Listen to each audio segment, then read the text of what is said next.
Hechos de los Apóstoles, capítulo 21, subida a Jerusalén.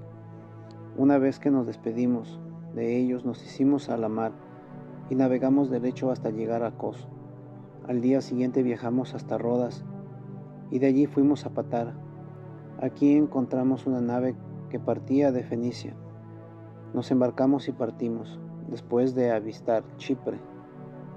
A mano izquierda seguimos navegando rumbo a Siria y así arribamos a Tiro, pues la nave debía dejar allí su cargamento.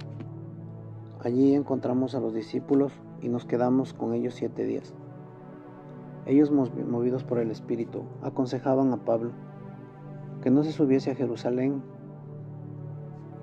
cuando completemos aquellos días. Salimos y nos pusimos en camino. Todos nos acompañaron con sus mujeres e hijos hasta las afueras de la ciudad. En la playa nos pusimos de rodillas y oramos. Nos despedimos unos de otros y subimos a la nave. Ellos se volvieron a sus casas. Terminaba la travesía. Fuimos de Tiro a Tolemaida. Saludamos a los hermanos y nos quedamos un día con ellos. Al día siguiente salimos hacia Cesarea. Una vez allí, entramos en casa de Felipe, el evangelista, que era uno de los 7, y nos hospedamos en su casa. Tenía Felipe 4 hijas vírgenes que profetizaban. Permanecimos allí bastantes días. Bajo entre tanto de Judea un profeta llamado Agabo se acercó a nosotros, tomó el cinturón de Pablo y se ató a sus pies y a sus manos y dijo: esto dice el Espíritu Santo, así atarán a los judíos en Jerusalén al hombre al que pertenece este cinturón, y lo entregarán en manos de los gentiles. Al oír esto, tanto nosotros como los de aquel lugar le rogamos que no subiera a Jerusalén. Pero Pablo contestó: ¿por qué tenéis que llorar y destrozarme el corazón? Conste que me encuentro dispuesto no solo a ser atado, sino a morir también en Jerusalén por el nombre del Señor Jesús. ¿Cómo no se de baja convencer? Dejamos de insistir y dijimos: hágase la voluntad del Señor. Pablo llega a Jerusalén. Transcurrieron estos días y de hecho los preparativos para el viaje. Subimos a Jerusalén.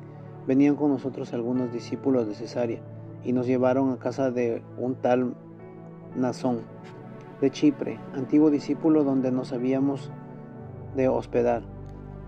Llegados a Jerusalén, los hermanos que recibieron con alegría, al día siguiente Pablo con nosotros fue a casa de Santiago, donde se reunieron también todos los presbíteros.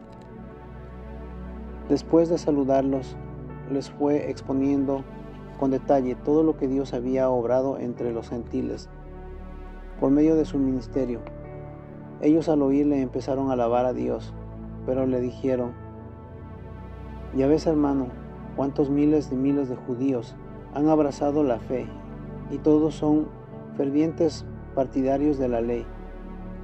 Pero han oído decir que tus enseñanzas a todos los judíos que viven entre los gentiles y que se aparten de Moisés, diciéndoles que no circunciden a sus hijos ni observen las tradiciones. ¿Qué hacer, pues? Seguramente va a congregarse aquí una muchedumbre. Cuando se enteren de que has llegado, es mejor que hagas lo que vamos a decir. Mira, hay aquí entre nosotros 4 hombres que tienen que cumplir un voto. Tómalos y purifícate con ellos, y paga tú en su lugar, para que se rapen la cabeza. Así todos entenderán que no hay nada de lo que han oído decir de ti, que tú también te portas como cumplidor de la ley. En cuanto a los gentiles que han abrazado la fe, ya les escribimos nosotros nuestra decisión: abstenerse del sacrificio de los ídolos, de la sangre de animal estrangulados y de las uniones legítimas. Pablo tomó entonces a los hombres al día siguiente y, tras haberse purificado con ellos, entró al templo para decir cuándo acababan los días de la purificación, en que se habían presentar las ofrendas por cada uno de ellos. Pablo es arrestado. Cuando estaban a punto de cumplirse los 7 días, los judíos venidos de Asia lo vieron en el templo.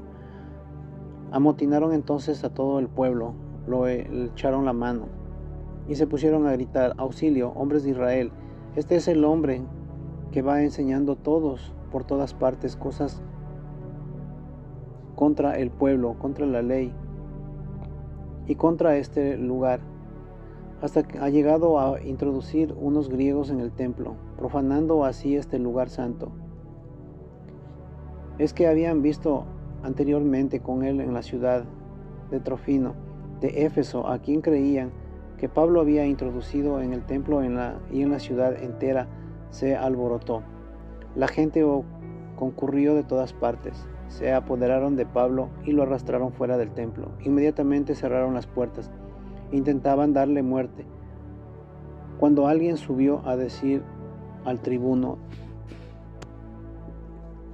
de la cohorte: toda Jerusalén está revuelta. Inmediatamente tomó consigo soldados y centuriones, y bajó corriendo.